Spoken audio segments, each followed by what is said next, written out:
우리가 읽은 이 에베소서라는 이 서신서 성경은 허물과 죄로 죽었던 우리를 예수 그리스도 안에서 다시 살려주시고 하나님의 사랑받는 자녀가 되게 하셨다라는 것을 가르쳐주는 성경입니다. 하나님이 허물과 죄로 죽었던 우리를 다시 살리셨습니다.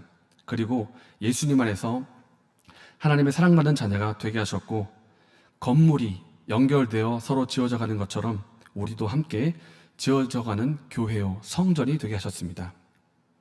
그래서 이전에는 우리가 하나님의 뜻에 불순종하는 자였고, 또 하나님의 원수였고, 하나님의 뜻을 대적하는 대적자였지만은 이제는 예수님 안에서 새로운 사람이 되어서 하나님의 사랑받는 자녀가 되었다는 것입니다.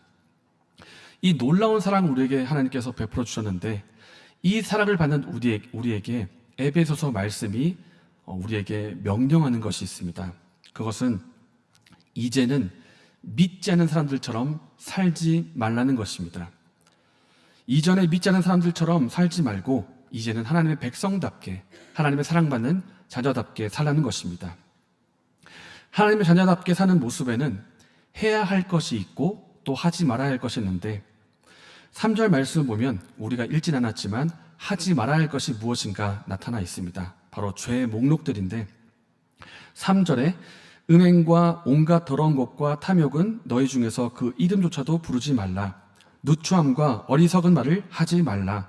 헛된 말에 속지 말라. 우상숭배자와 함께하는 자가 되지 말라 등입니다. 이렇게 하나님께서는 하지 말라는 명령을 하십니다. 하지 말라가 있다면 하라가 있습니다. 감사하는 말을 하라. 빛의 자녀들처럼 행하라. 주께 기쁘시게 할 것이 무엇인지 시험하여 보라. 그리고 어둠의 일을 책망하라 등등이 있습니다. 이렇듯 하나님이 우리를 사랑받는 자녀로 부르신 후에 하나님이 우리에게 요구하시는 성도의 모습이 있습니다. 이것은 마치 이런 것과 같습니다. 학생이 학교에 가서 공부를 하는 모습이 요구되는 것처럼, 직장인에게는 회사에 가서 일을 하고 또 사회에 기여하는 모습이 요구되는 것처럼, 하나님의 백성인 우리에게 하나님의 자녀답게 사는 모습이 요구되고 있는 것입니다. 그것이 바로 하라, 그리고 하지 말라입니다. 하지 말라. 온갖 더러운 것과 탐욕과 죄악은 하지 마라. 그리고 빛의 자녀들처럼 행하고 감사하는 말을 하라. 이렇게 하라, 하지 말라는 명령을 주십니다. 그래서 우리는 이 하나님의 요구, 하나님의 부르심에 응답해야 합니다. 왜냐하면 이것은 하나님께서 우리를 통해서 하실 일이 있기 때문인데, 우리가 살고 있는 이 세상은 어둡고 혼탁하고 거짓과 음행과 죄가 가득한 이 세상입니다. 이 세상 가운데 하나님께서 빛을 비추기 원하시고 하나님의 영광을, 광채를 비추기 원하시는데, 우리 교회를 통해서 그 일을 하기 원하시는 것입니다. 그래서 우리가 구원받은 이후에 요구되는 모습은 바로 이것입니다. 하라, 하지 말라. 우리가 빛으로 산다면 사람들은 우리의 모습을 보고 무언가 다르다고 느낄 것입니다. 다 서로 속고 속이고 물고 뜯고 마음대로 원하는 대로 내키는 대로 그렇게 살고 있는데, 다들 정직도 없고 도덕도 없고 돈을 위해서, 성공을 위해서, 쾌락을 위해서 살고 있는데, 참 이렇게 거칠고 힘든 세상인데 이 사람을 보면 무언가 다른 것 같다. 이 사람에게는 무언가 따뜻함이 있고 이 사람에게는 사랑이 느껴진다. 뭔가 다른 것이 있는 것입니다. 참 거칠고 힘든 세상인데 이 사람을 보면 참 밝게 살고 있다. 기뻐하며 사는 것 같다. 사람들은 빛으로 살아가는 우리를 보면서 세상과 다르다는 것을 깨닫게 된다는 것입니다. 누군가 이렇게 물어볼 수도 있습니다. 내가 너한테 한 가지만 물어보자. 너가 이렇게 날마다 밝고 기쁘게 살고 있는데 너가 이렇게 밝고 기쁘게 사는 비결이 뭐냐? 이유가 무엇이냐? 이렇게 물어본다면 우리는 해줄 말이 있습니다. 예수님 믿고 복음을 믿으세요. 그러면 하나님이 주시는 놀라운 사랑과 구원을 받게 될 것입니다. 우리가 빛의 열매를 맺으면서 빛의 자녀답게 살게 된다면 우리는 이 세상이 어둠에 있다는 것을 드러내게 될 것이고, 또 어둠에 있는 누군가는 우리가 비추는 그 빛을 보고 하나님께 돌아오게 될 것입니다. 이것이 우리를 구원하신, 우리를 부르신 하나님의 부름입니다. 그 당시 에베소 지역처럼 우리가 사는 이곳 역시 어둡고 혼탁하며 죄와 탐욕 속에 있는 세상이기 때문에 그들처럼 살지 말라고 말씀하시고 오히려 어둠에서 빛을 비추는 삶을 살아라, 빛의 자녀답게 살아라, 이렇게 요구하시는 것입니다. 그렇기 때문에 사랑하는 여러분, 이 하나님의 부르심에 합당하게 살아가는 저와 여러분 되시기를 바랍니다. 하나님이 원하시는 삶은 이 땅에서 빛의 자녀로 살아가는 것입니다. 그런데 여기서 문제가 한 가지 있습니다. 어떤 문제냐 하면 그 부름대로 살아가야 하는데 그 삶을 살아가는 것이 잘 되지 않는다는 것입니다. 하나님은 우리가 빛으로 살기를 원하시는데 하라고 하신 것이 분명히 있는데 우리는 실제로 하라고 하신 것을 하지 못할 때가 있고 오히려 하지 말라고 하는 그것을 할 때가 있다는 것입니다. 우리는 다른 사람을 용납해야 한다는 것을 알고 있습니다. 그런데 그것이 잘 안 됩니다. 화내지 말고 너무 급하게 분노하지 말고 참으라고 말씀하시는데 우리는 그러지 못하고 화를 버럭낼 때가 있습니다. 이것을 절제해야 된다는 것을 알고 있는데 이것을 하지 말아야 한다는 것을 알고 있는데 절제하지 못하고 죄를 지을 때가 있습니다. 다른 사람과 화평해야 한다는 것을 알지만 그렇게 하지 못하고 하나 되지 못하고 사랑하지 못합니다. 다시 말해서 우리는 말씀대로 살아야 한다는 것을 머리로 지식적으로 알고 있지만 실제 우리 현실에서는 이게 잘 안 된다는 것입니다. 이것은 비단 우리의 문제만은 아닙니다. 예수님의 제자들은 예수님과 함께 3년 동안 같이 먹고 지내며 살았습니다. 우리가 학교에 가면 선생님의 수업을 듣지 않습니까? 그런데 제자들은 그런 식의 수업이 아닙니다. 날마다 때마다 함께 먹고 함께 자고 함께 이동하면서 그리고 같이 사역하면서 틈틈이 궁금한 거 있으면 물어보고 바로 답을 듣고 하나님의 가르침을 받기도 하고 책망을 받기도 하고 칭찬을 받기도 하고 이러면서 무려 3년 동안을 같이 살았습니다. 예수님하고. 그동안 얼마나 많은 말씀과 얼마나 많은 하나님의 역사와 능력과 사역들을 보았겠습니까? 그런데 그 제자들이 십자가 사건에서 처참하게 실패하고 무너지는 것을 보게 됩니다. 한 사람은 예수님을 팔아버렸고 다른 제자들은 예수님 버리고 다 도망갔고 심지어 한 제자는 난 예수님 모릅니다 하면서 3번이나 부인하고 저주까지 해버리고 이렇게 예수님의 제자들이 무려 3년 동안 같이 다녔지만은 다 실패하고 무너지는 것을 보게 됩니다. 왜 제자들이 무너졌을까요? 지금으로 말하면 우리보다 훨씬 더 깊은 제자 훈련을 받았는데도 왜 무너졌을까요? 제자 훈련이 부족해서 그럴까요? 이 질문은 우리에게도 똑같습니다. 우리가 분명히 말씀을 배웠는데 용납하고 용서하며 사랑하는 삶을 살아야 한다는 것을 알고 있는데 왜 잘 안 될까요? 훈련이 부족해서 말씀을 더 배우지 못해서 그런 걸까요? 그 이유는 제자들도 그렇고 우리도 그렇고 애초에 하나님 말씀대로 살아갈 능력이 없기 때문입니다. 애초에 우리에게는 그럴 능력이 없습니다. 애초에 우리는 그리스도인으로 살아갈 능력이 없고 애초에 하나님이 요구하시는 그 삶을 성공적으로 살아갈 능력이 없다는 것입니다. 어떤 사람은 의지가 굉장히 강한 사람이 있습니다. 나는 진짜 한다면 하는 사람이야. 나는 한다면 반드시 해.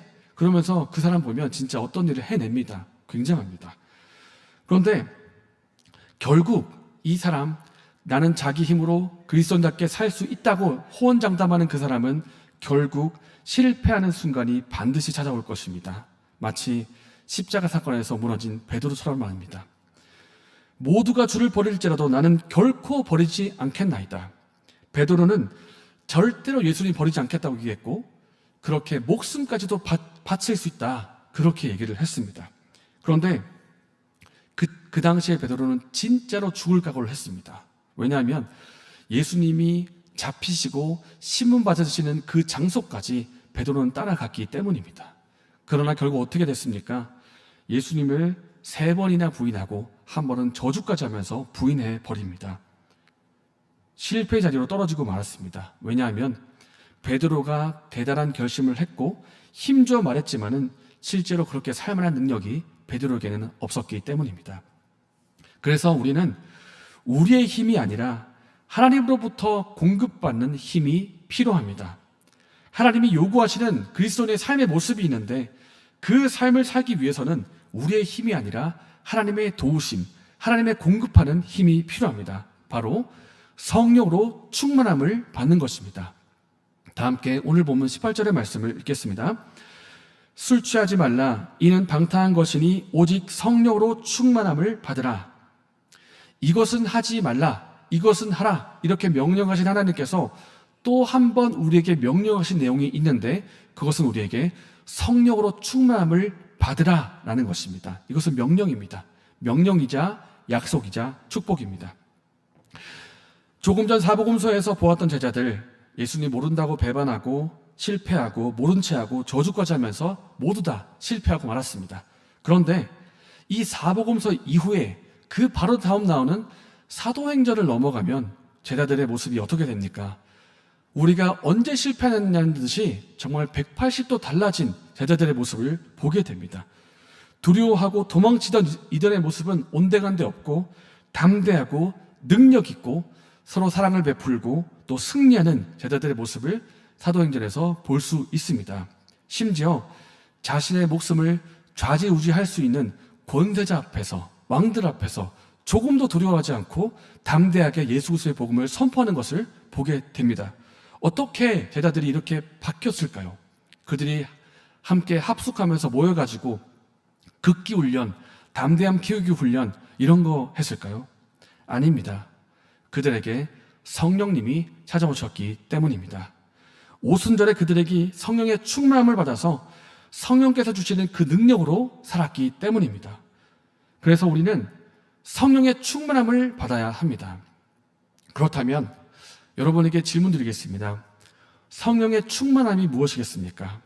어떤 것을 성령의 충만함이라 말할 수 있을까요? 우리가 기도를 드릴 때 막 손이 파르르 떨리는 그런 현상을 보면 성령 충만하다고 말할 수 있을까요? 아니면 강한 감정에 이끌려서 주체할 수 없는 황홀한 상태에 들어가면 그걸 성령 충만이라고 말할 수 있을까요? 아니면 오히려 내 앞에 어떠한 문제가 다가와도 감정에 요동 없이 평온한 상태를 유지하는 것을 성령 충만이라고 할 수가 있을까요? 저도 어떤 집회를 가보기도 하고 또 영상으로 보기도 했는데 저의 부족한 지식과 경험으로는 이것이 성령 충만입니다. 이것은 성령 충만의 현상이 아닙니다. 이렇게 다 분별해서 말할 수 없을 것 같습니다. 그러나 제가 분명히 아는 한 가지가 있습니다. 그것은 성령 충만한 사람은 반드시 하나님 말씀대로 살게 된다는 것입니다. 성령 충만한 사람은 반드시 죄와 욕심과 욕망을 이기고 죄를 다스리고 하나님의 뜻에 순종하며 하나님께 영광 돌리는 삶을 반드시 살게 된다는 것입니다. 그래서 우리가 성령의 충만함을 말할 때 어떠한 현상이 성령 충만입니다 이렇게 말하기보다는 성령 충만을 왜 받는가, 성령 충만의 결과가 무엇인가 그것을 보았으면 좋겠습니다. 성령 충만한 사람은 반드시 말씀에 순종합니다. 성령 충만한 사람은 반드시 성령의 열매를 맺으며 하나님이 기뻐하시는 삶을 살게 됩니다. 다시 말해서 성령 충만한 사람은 예수님의 말씀에 순종하고 예수님의 제자의 삶을 살게 된다는 것입니다. 왜냐하면 오순절에 오신 성령, 우리에게 임하신 성령, 그 성령은 우리로 하여금 제자의 삶을 살라고 오신 성령님이시기 때문입니다. 하나님이 주신 성령의 충만을 받아서 제자의 삶을 살라고 그렇게 오셨다는 것입니다. 그렇기 때문에 사랑하는 여러분, 성령의 충만함을 받는 저와 여러분 되시기를 바랍니다. 그렇다면 우리가 성령의 충만함을 받아야 되는데 어떻게 하면 성령 충만함을 받을 수 있겠습니까? 가만히 있으면, 그냥 가만히 기다리고 있으면 성령 충만을 받을 수가 있을까요? 그렇지 않습니다. 우리는 먼저 성령님을 사모해야 되고 성령 충만 받기를 원해야 됩니다. 다 함께 누가복음 11장 13절의 말씀을 읽겠습니다. 너희가 악할지라도 좋은 것을 자식에게 줄 알거든 하물며 너희 하늘 아버지께서 구하는 자에게 성령을 주시지 않겠느냐. 네, 아멘.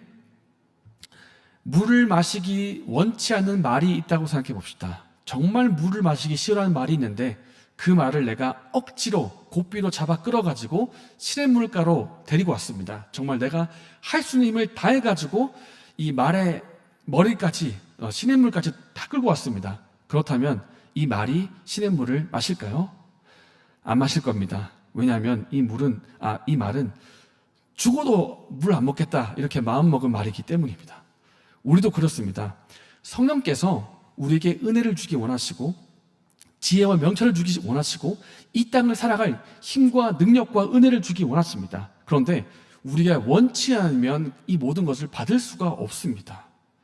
하나님께서는 원하시는 자에게 주기이기 때문이고, 하나님께서는 마치 로봇처럼 무조건 받아 이렇게 입력하시는 분이 아니고 우리를 존중하시고 우리의 뜻에 이렇게 맞게 행하시는 분이시기 때문입니다. 그만큼 하나님은 우리의 뜻을 존중하는 분이십니다. 그러나 우리가 성령님을 사모한다면, 사모하는 마음으로 성령님을 구한다면 하나님은 기다렸다는 듯이 성령의 충만함을 우리에게 주실 것입니다. 그렇기 때문에 우리는 성령님을 사모해야 되고 성령 충만받기를 원해야 됩니다. 그리고 우리는 성령 충만받기를 기도해야 합니다. 너희가 악할지라도 좋은 것을 너희에게 자식에게 줄 알거든 하물며 너희 하늘 아버지께서 구하는 자에게 성령을 주시지 않겠느냐. 하나님은 구하는 자에게 성령님을 주시겠다고 약속하셨습니다. 그러니 주시겠다고 하신 그 말씀에, 그 약속의 말씀을 붙들고 기도하면 됩니다. 하나님, 저를 성령으로 충만케 해주십시오. 제가 성령의 지배를 받기를 원합니다. 이 땅 살아갈 때 죄와 어둠과 이 탐욕의 세상에서 빛으로 살기를 원합니다. 하나님, 저를 성령으로 충만케 해주십시오. 이렇게 기도하면 하나님이 왜 성령 충만함을 안 주시겠습니까? 주실 것입니다. 성령님이 함께 하시면 은혜가 있고 지혜가 있습니다. 성령님이 함께 하시면 능력이 있고 권능이 있습니다. 이 세상의 어둠의 조류에 휩쓸리며 살아가는 것이 아니라 하나님의 말씀대로 행하면서 능력 있게 힘 있게 살아갈 수가 있습니다. 성령께서 그렇게 살라고 주신 성령님이시기 때문입니다. 사랑하는 여러분, 18절의 말씀을 다시 한번 읽으면서 오늘 설교를 마치겠습니다. 읽겠습니다. 술 취하지 말라. 이는 방탕한 것이니 오직 성령으로 충만함을 받으라. 이 말씀처럼 우리가 성령으로 충만함을 받아서 우리에게 주어진 삶을 능력 있고 힘 있게 살아가는 저와 여러분 되시기를 바랍니다.